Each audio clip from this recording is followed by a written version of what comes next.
Welcome to Kilroy's Outlaws and Legends Behind the Music with your host, multi-award-winning music producer, Eddie Kilroy. And now, here's your host, Eddie Kilroy. Hey, how in the world are you? Hope you're good. Oh boy, welcome to another episode of Kilroy's Outlaws, Legends, and Behind the Music. Are we going to have a good story today? I think we are. I think it's going to be fun. You know what I'm going to talk about? A lady that is very dear and very revered and very respected throughout the music industry. That name is Dolly Parton. What a lady she is, and what she has done with her career is absolutely over the top, fantastic, and I know that you're aware of a lot of things. Her hit songs, her hit writing, the songs she's written that have been so incredibly good. I mean, she's had the Academy of Country Music Awards. She's had 13 of them, nominated 44 times. She won 13. She didn't win all 44. What is wrong with those people? They're crazy. And she's one of only 7 people that have won Entertainer of the Year from the CMA. That was back in 1978. But since then, she's done so much. I mean, she has done the movie 9 to 5, the big record 9 to 5, and the Country Music Association, CMA's Female of the Singer back in, Female Singer back in, oh, Lord, that was back in 1975, a long time ago. But she's still persevering and still will do it. She got that for the great song she wrote, I Will Always Love You. There's a story about that song. I'm going to get into it in a little while, but it's an incredible lady. First of all, you know, she's very wealthy, more so than what the average person may think. I'm going to say, this is a guesstimate, okay? There was one time that her wealth was valued, and that was some years ago, at $700 million. No doubt in my mind she has passed the $1 billion with a B. Yeah, Dolly's worth over $1 billion, and she's given a lot of it away. And she's done a lot of, and somebody, what do you mean? Why are you wearing a ragged hat? I've got a lot of hats, all different colors, one for every color of clothes I wear. I match a hat with it, but this time I decided to dig out an old work hat. This hat has been around. You can tell by that it's beat up. It's got steer horn and blood on it, and it's got dirt on it. It's got mud from about 7 or 8 ranches. It's been in the rain. It's been in the snow. It's been in the heat. Okay, there's a story on the hat, okay?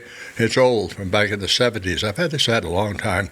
But, you know, speaking of Dolly, Dolly is not a dumb blonde. Never, never, never excuse Dolly Parton of being a dumb blonde, because she isn't a dumb blonde. She's got a bunch of blonde wigs. Dolly's, she has 300 wigs. Wigs is what they claim. I don't know. If she has 300 wigs, I bet she doesn't wear the old ones, okay? They're just kind of cast away. And you know what? If she auctioned off her wig collection, there are a lot of people love to have one of Dolly Parton's wigs, whether they look good on them or not, just to say, I'm wearing Dolly's wigs, or one of them. But she had 300 wigs. And I've seen her in the studio a number of times as we visited at RCAB, and she didn't have a wig on, of course, when she come in to record. So she had short brown hair. By now, since I haven't seen Dolly in a long, long time, I imagine it's short gray hair, perhaps. That's okay. She puts on a wig and she's Dolly. And is she ever Dolly? She has done so much for Nashville and taking country music far beyond Nashville, Tennessee, as exemplified with the movie 9 to 5, which she wrote the song, played in the movie. You know, I took it out of Nashville, and that was great for Nashville, great for Dolly. And then, of course, she went through this hellacious deal with Porter Wagner. Now, she went to work for Porter back in the 60s, I guess, fresh out of Sevierville, Tennessee, raised with a family of 12, poorer than church mice, having a hard time. She went to Nashville to follow her dream and be a singer. And she did an album with Fred Foster on Monument Records. Didn't do well, but it got some attention. And Porter Wagner and a bunch of others, when they had those shows syndicated back in the 60s and early 70s, Porter Wagner show, the Wilburn Brothers show, the da-da-da-da-da show, all the black and white, some of the colors, you know, that were syndicated shows out of Nashville, they all had to have one comedian. It was really, really corny, okay? But they had to have a female token girl singer. And there was a lady by the name of, they called her Pretty Miss Norma Jean. And she sang with Porter on that TV show for quite a while. And then she came to her senses and married, I think, a wealthy furniture dealer in Oklahoma City. Who that was, I don't know. But I did hear that she married a wealthy furniture dealer in Oklahoma City. So all of a sudden, Porter Wagner, the thin man, is looking for another girl singer just for decoration or whatever. And he hired Dolly Parton. He wasn't paying her anything to amount to anything, but she did the show. She got in front of a lot of people, and it did expose her to the nation, because Porter Wagner did have a huge syndicated country music show, as a lot of you will remember. But all of a sudden, that girl singer that's there for decoration started getting bigger than Porter Wagner. Yeah, that bothering Porter's ego pretty severely. And there was a little rub going on for a long time. Oh, a friend of mine told me, his name is Jerry Chestnut, a real character, one of the great songwriters in Nashville. He had a great story. He and I were really close pals, and he would come by my office. I'd run by his office, say, how you doing? And we'd talk on the phone. We stayed in touch at least 3 or 4 times a week. And I went by his office on a Monday, and I said, Bard, how did your weekend go? He said, I went to see this cousin in the Carolinas. I can't remember which one, whether it was North Carolina, South Carolina. And he said he wanted to go see the Porter Wagner show. And Lord, a music person, let me explain to you, goes to very few shows simply because that's what they do for a living. It's like a bus driver saying, I'm going to take a week off and go drive a bus. I personally have been to a lot of artist shows, but I've never traveled to a concert. The only concert I've ever been to in my life of any size, I went to see a Hank Williams Jr. Big concert because I wanted to see what it was like, and it was a lot of people making a lot of noise and so forth. I never have been to another concert, but it was a good thing. And the Dolly Parton thing was another story. Jerry Chestnut, my friend, went to see his friends up in the Carolina, and I think it was his cousin, and he was bound and determined to go see the Porter Wagner show with Dolly Parton. So Jerry said we went to the show. And quite honestly, he wasn't really fond of Porter Wagner. Took him and leave him, one of those type deals. But I saw him and I said, well, how'd your weekend go? He said, well, man, I went to one of the Carolinas with my cousin, and he wanted to go see Porter and Dolly, and we went. And he said, it was amazing, Kilroy. Dolly Parton came out and she did Jolene and she did all her hits, and the people were stomping and they were hollering for Dolly, and she was just knocking them dead. And then the thin man, Porter Wagner, came on, and instantaneously 5,000 people decided they needed a Coca-Cola or to take a pee. I had to laugh, and that was getting toward the end of the rub, because Porter's ego could not stand Dolly Parton being the show. And so Dolly was gradually working her way out. And then I think he was paying her, at the height of all of that, I think he was paying her $700 a week. If they worked on the road 5 nights, 7 nights, whatever they worked, she got $500 a week, not per show, which that wasn't fair. And I'm not taking up for Dolly, but business is business. And I know it got to be pretty hot and heavy, because when I was doing all of my work, producing Mickey Gilley, Jerry Lee Lewis, everybody, I used RCA Studio B.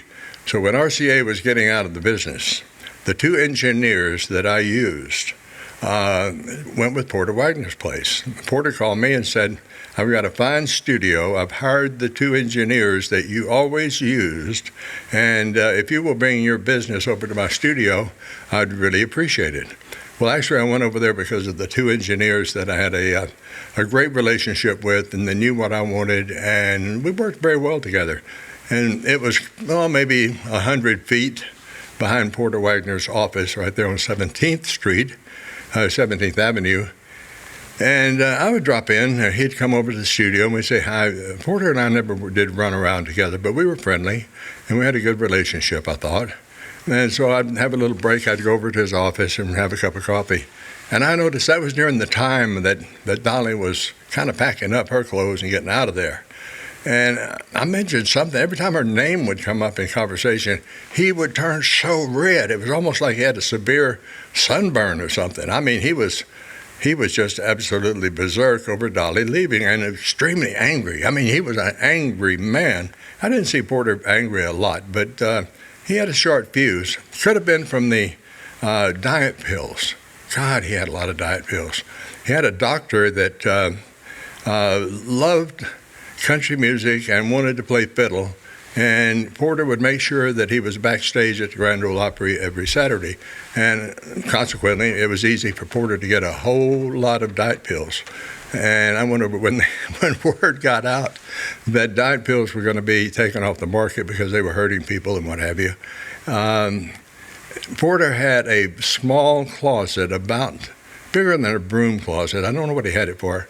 Maybe a small coat closet, and I went over to his house, and he said, "Hey, you want to see something?" And I said, "What?" "Look at my closet." And he had boxes of diet pills stacked up maybe 3 or 4 feet high. And I mean, he would just take them like crazy. So you add the rush from the amphetamines to fuel the anger that he had toward Dolly. And then he sued her for $3 million. You know what he sued her for? First, he built her career, which he really didn't do. She built her own career, but he did give her a platform to work for. But he sued her for $3 million because he had given her a diamond ring, he had given her a diamond necklace, and a diamond bracelet. Now, who in the dickens, hey, if I give my buddy a shotgun or a rifle, I just want you to have this because I like you, then I'm not going to sue him and say, "Hey, we're not friends anymore, so I'm suing you because I want that weapon back," all right? Well, that's what Porter did to Dolly, and they ended up settling after a long lawsuit and what have you. I think they settled for $1 million, and I think Dolly did that just to get it over with and go on with her life and go on with all of her great hits, like "I Will Always Love You." I loved the way she took the stand on that. She made, I cannot tell you, and I know the record business. I've paid a lot of checks out to people. I know I've received some little bitty checks, but there's a lot of money to be made in publishing and in writing. Well, Dolly had a publishing company. She had started with her uncle Bill Owens, who always from Sevierville, Tennessee, and moved down to Nashville. So that was doing well, and Elvis called and said, "I'd like to record I Will Always Love You, but Dolly, I have to have half the publishing." And Dolly said, "Take that and put it where the sun doesn't shine, Elvis. You're not doing my song." And of course, she had a huge record on it. And then, lo and behold, it was in that movie. And Whitney Houston, God, I think I saw one time where Dolly's royalties off of "I Will Always Love You," just off of the Whitney Houston record, her publishing and writing were $10 million just off that one record. Dolly's wealth is unmeasurable now. I know years ago, Forbes was reporting her wealth at $300 million. I'm sure it's way past $1 billion now with Dollywood and everything she's done. But let me tell you what, Dolly gives away a lot of money. You know, years ago, not too many years ago, recently, I guess maybe the last 10 years, they had a terrible fire up in the Smoky Mountains and burned a lot of people's homes. I mean, it was a disaster up there. Look it up or try to recall the big fires in the Smoky Mountains, okay? It burned, maybe 100 people's houses. You know what Dolly did? It wasn't a whole lot, but it was a lot for some people. When you burn your house down, you don't have anything. Dolly gave each one of those families $1,000 a month until they could get back on their feet and get into another home. She's got a heart of gold, but she's a hard-nosed business leader. I know that. She's got her publishing companies, her production companies, and she's just a grand lady. But I was going to talk about the funny things with Porter and with Dolly and tell you about what I know about the breakup from being inside. One more thing I'll mention, okay? It was highly publicized that Porter, after the breakup, went to Dolly's house and parked at the gate with a pistol. He was going to murder her, this and that. And that was the that was the talk of Music Row, and we finally got to it, and it was really just a bunch of publicity and a bunch of bull. And if he did go out there and park, it was probably just to hope she walked out and she could sign the red lights on. And because the guy she's been married to was in the asphalt business. He laid asphalt driveways and streets and what have you. And they've been married 50 years. That's a long time for an entertainer like Dolly to be out there, traveling all over the country, doing movies and what have you. And in all the years that I was in Nashville, 4 decades in Nashville, always on Music Row, always active in the business, I would see Dolly fairly often. Never, ever once did I even see a picture of Carl Dean. That's her husband of 50 years. He just did not get involved in any functions, in anything. And one of the moves, talking about, we were so proud in trying to get country music going. The BMI banquet. BMI is a clearance house and a big deal for publishing companies. They have a big banquet every year to give the awards out for the most successful songs and what have you. And it's a big deal. It's a black tie suit and all that stuff, and the little ties, and everybody dresses up for one night and plays like they are somebody. But it really was moving to me, because as the limo pulled up and I got out, here comes the Vanderbilt University band, and they were playing a fantastic version of 9 to 5. And I thought, man, country has come a long way. And we owe Dolly for, as we do others also, but Dolly had a whole lot of bringing country music to the city. I don't know what else to say about Dolly Parton, except I think she's wonderful. And I want to thank our sponsor. I do. Incredible. Total Feeds. We talk about it every week because we believe in it. We feed the Total Equine to our horses, Total Canine to the dogs. Also, they have Total Bull, Total Bovine, Total Canine. I've told you about that. And they have Total Goat. But one thing they have that'll make you feel better is Total People. That's a supplement that Dr. Henderson put together to help people feel better. And you don't have to carry it. I've said this before. You don't have to carry it in your purse till you get to the garden, and then you take it while you're in the garden, right? You see that on TV. Or you take it when you're playing golf, and the lady that's 80 years old jumps out of the golf cart like she's 10. And, the Total People in that way. You just take it and feel better, and you take it wherever you want.